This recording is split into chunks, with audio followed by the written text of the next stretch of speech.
A man convicted of kidnapping a UK chef who was murdered back in 2013 now knows how long he'll spend in prison. I'm Mike Byer in Lexington. Coming up on WKYT News, all of everything you need to know about Monday night's fireworks show. Well, it looks like towards your weekend, we're going to be mainly dry there for Saturday, but Sunday's a different story. A few storms will move off into the region, and that really increases on Monday. I'm going to break that forecast down for you coming up.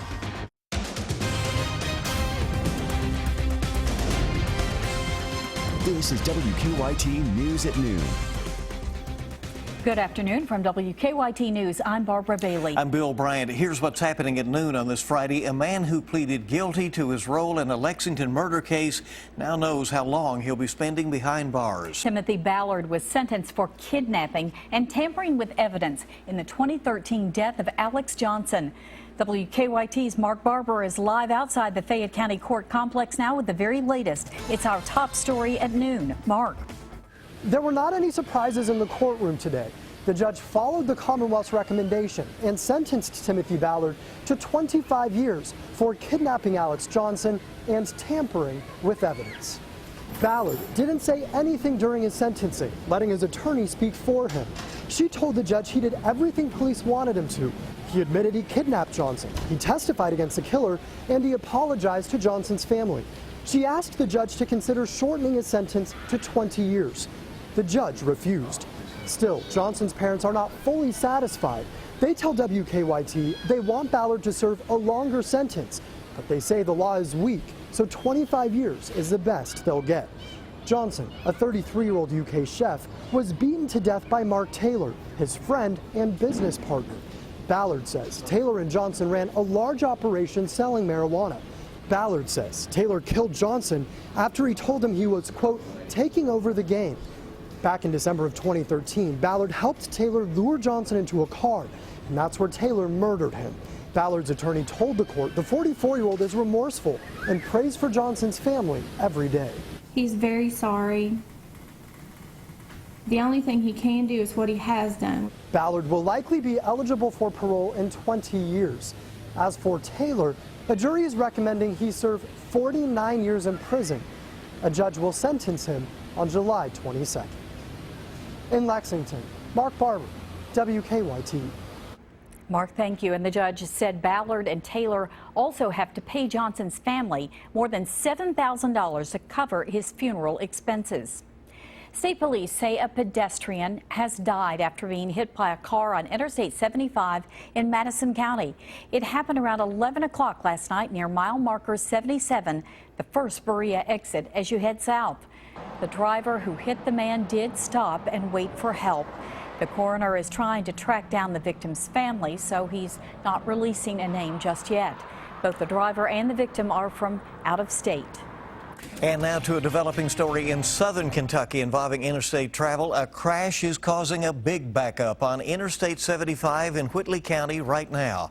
A woman was headed north, lost control of her vehicle, flipped her car, and ended up in the southbound lanes near exit 15. That's the North Williamsburg interchange. She has been flown to the hospital. We do not have an update on her condition, but southbound I-75 is shut down in that area now. Again, that is around exit 15, just north of Williamsburg. Well, the humidity is on the increase today, and so is the chance of showers and storms, but that threat will really ramp up, unfortunately, as we head toward the 4th of July holiday.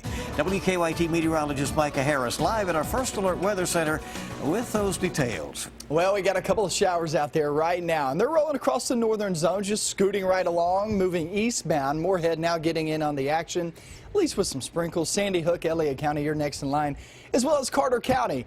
Still not seeing that in Lexington, not yet, just yet. But if you're looking for maybe a heavier downpour or more moderate pieces of rain, that's going to be heading toward Owingsville here very shortly.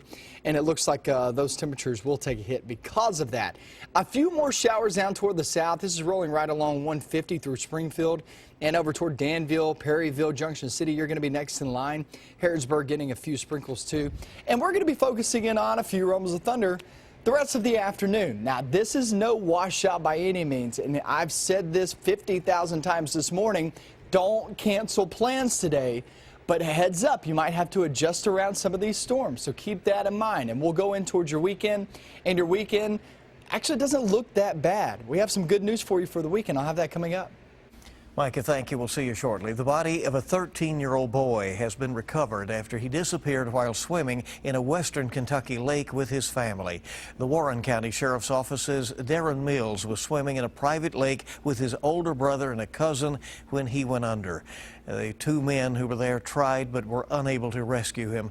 The sheriff says the boy had little swimming experience. We've learned the three swimmers do not live in the neighborhood where that private lake is located. Former NFL coach Buddy Ryan is being remembered today. Ryan is best known as the defensive coordinator for the 1985 Super Bowl champion Chicago Bears. He was also the head coach of the Philadelphia Eagles and the Arizona Cardinals. After retiring from coaching, Ryan moved to Kentucky to Anderson County, where he raised horses. Ryan was part of the Kentucky Pro Football Hall of Fame's very first class in 2003. Visitation continues until 1 o'clock this afternoon at Richie and Peach Funeral Home in Lawrenceburg, and his funeral mass is at 2 o'clock at St. Lawrence Catholic Church. A Central Kentucky man is collecting donations today to help flood victims in West Virginia. Derek Christopher, who's from West Virginia but now lives in Georgetown, hopes to fill a truck with building supplies, water, diapers, and non-perishable food items. He says clothing donations are not needed because most of the flood victims have no place to store them. Christopher plans on taking donations throughout the day on Triport Road in Scott County. If you'd like to donate, we have information on WKYT.com and on the WKYT Facebook page. Some people in Lexington got a raise today. The city's minimum wage is now $8.20 an hour. That was effective at midnight this morning, and that's up from $7.25 an hour, the current federal minimum wage. The Urban County Council approved the increase last fall. It's being done in 3 steps. Next July, it will go up again to $9.15 an hour, and finally up to $10.10 an hour in July of 2018. That would make it the highest in the Commonwealth of Kentucky. Louisville's has gone up as well, but this would be higher than that when Lexington's is fully in effect. Through those years. Well, the city of Lexington has several events planned this weekend to help you celebrate the 4th of July holiday. And that includes, of course, the annual fireworks display, but there are some changes to keep in mind about that this year. WKYT's Mike Byer has a preview of the festivities. Mike? There's plenty to be excited about this 4th of July weekend. While many of the events will be taking place in downtown Lexington, the main event will be right here over the sky near Commonwealth Stadium. As you can see on this map, the viewing area is highlighted in green with the firing site lit up in red. A yellow border also shows the restricted area. Here's some other things to keep in mind. The Arboretum will be closed starting at 8 p.m. Alumni Drive will be closed between University Drive and Tates Creek Road from 9:30 to 11. Commonwealth Stadium will not be open, but you can park for free in the parking lots around the stadium. LexTran will run shuttles to and from the stadium for $1 each way. Now, here's where organizers recommend watching the show. The best place to actually see the fireworks is definitely going to be on the alumni side of the stadium. So even if you park on the other side, we would encourage you to, walk around into the area on the Alumni Drive side. There will be no concessions, and organizers are asking people not to tailgate. Now, the show starts at 10 p.m. The city is encouraging people to arrive an hour early. In Lexington, Mike Byer, WKYT. Mike, thank you very much. Police will be controlling the traffic signals at the major intersections near the stadium that evening. If the show does get rained out, then there will be a makeup day July 5th at 10 o'clock. They're hoping to not have to do that, but that is a last-ditch option if they have to. A record number of drivers is hitting the road over this holiday weekend, and state police are out there in full force. KSP has kicked off its Drive Sober or Get Pulled Over campaign. Police say there were 77 crashes in Kentucky last year because of drunk driving over the 4th of July, resulting in 9 deaths and 43 injuries. Police are encouraging people to have a designated driver for their festivities. If you're feeling lucky, then you might want to buy a lottery ticket. The 10th largest jackpot ever in U.S. history is on sale now. Tonight's Mega Millions drawing is an estimated $415 million with a cash option of $286 million. million. The winning numbers will be drawn right here on WKYT just before the 11 o'clock news. And we'll have those for you. Well, Attorney General Loretta Lynch is facing calls to recuse herself from the Hillary Clinton email investigation. We'll tell you why. It's next on Kentucky's #1 Midday News. Also ahead, country music singer Brad Paisley is giving back to people in West Virginia in the wake of the devastating flooding in his home state. What he's doing next on WKYT. Welcome back to WKYT News at noon. There is more fallout from Bill Clinton's controversial meeting with Attorney General Loretta Lynch. She has taken steps to separate herself from the Hillary Clinton email investigation, but some say she hasn't gone far enough. Craig Boswell has the latest from Washington. Attorney General Loretta Lynch has decided not to make the final decision in the investigation of Hillary Clinton's private email server. The matter is being handled by career agents and investigators with the Department of Justice. They've had it since the beginning. Lynch has been under fire since she had an unscheduled meeting with Bill Clinton on Monday. Lynch says nothing sensitive was talked about with the former president, but critics say the meeting was inappropriate no matter what was discussed. Republican leaders want Lynch to immediately recuse herself and appoint a special counsel to avoid even the appearance of corruption. Donald Trump, Clinton's GOP presidential opponent, is also speaking out. I'm flabbergasted by it. I think it's amazing. Lynch, who was appointed by the Obama administration, will accept the recommendation of career prosecutors on whether to file charges against Hillary Clinton. I don't have a role in those findings, in coming up with those findings or making those recommendations as to how to go forward. I'll be briefed on it, and I will be accepting their recommendations. Hillary Clinton has admitted using a private email server when she was Secretary of State. The FBI director has said there is no timetable for when the investigation will end. Craig Boswell, CBS News, Washington. Now, Lynch and Bill Clinton have known each other for decades. He nominated her to be U.S. Attorney for the Eastern District of New York in 1999. Vice President Joe Biden will be joining Clinton, that is Hillary Clinton, on the campaign trail next week, trying to shore up support in swing states like Pennsylvania. He will attend an event with her in Scranton, where they both have ties. Biden was born there, while Clinton's father grew up there. The event will follow President Obama's appearance with Clinton in North Carolina, which is scheduled for Tuesday. The House will consider gun control legislation next week. Speaker Paul Ryan said the vote is, quote, common sense, but he cautioned that he intends to make sure that due process is not violated when it comes to suspected terrorists not being able to buy guns. The move comes after Democrats staged a sit-in last week and pledged to continue that when the session resumes after the July 4th holiday. The House will also vote on a mental health bill. That is not directly related to gun control, but many mass shootings are carried out by people with mental health problems. Country music star and West Virginia native Brad Paisley is lending a helping hand to flood victims in the Mountain State. The singer started a GoFundMe page, even donating $100,000 of his own money. He's already raised $250,000. Paisley also toured a high school northeast of Charleston that was extensively damaged by last week's flash floods. Meanwhile, Kentucky native Billy Ray Cyrus will also be part of a Rebuild West Virginia telethon. That's today in Bluefield. It will be broadcast live statewide and carried online. Well, Michael Phelps and Ryan Lochte have set up their only showdown of the U.S. Olympic swimming trials. The longtime rivals cruised through the semifinals of the 200-meter individual medley last night, each winning their heats in dominating fashion. Lochte was the top qualifier, while Phelps took the second spot, turning in the second and third fastest times in the world this year, ahead of tonight's final. Phelps has already qualified for the Olympics in the 200 butterfly.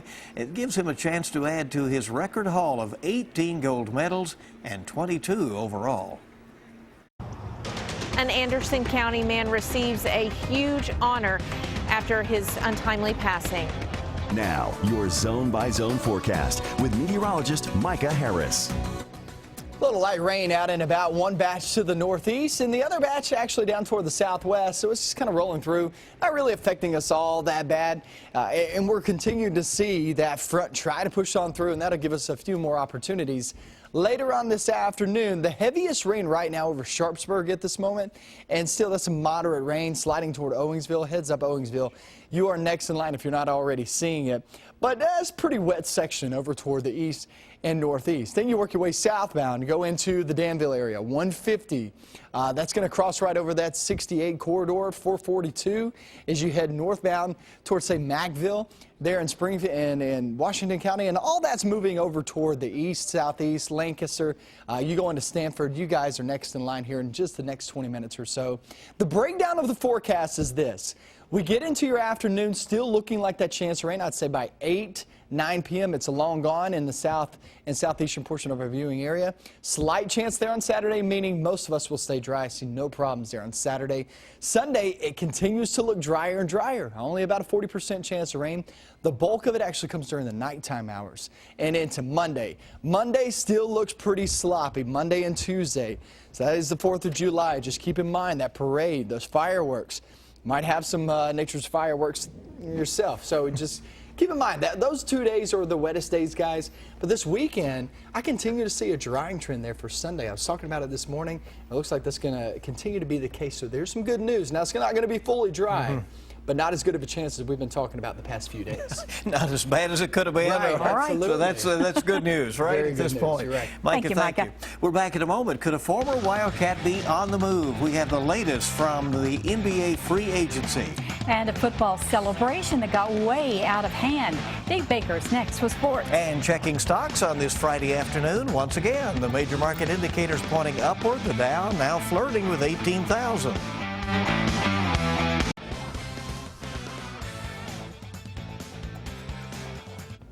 Last night at midnight was when the NBA's free agent signing began. No real blockbusters. Hassan Whiteside stays with the Heat.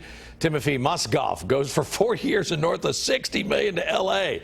But could a former Cat be trying to get a former Cat?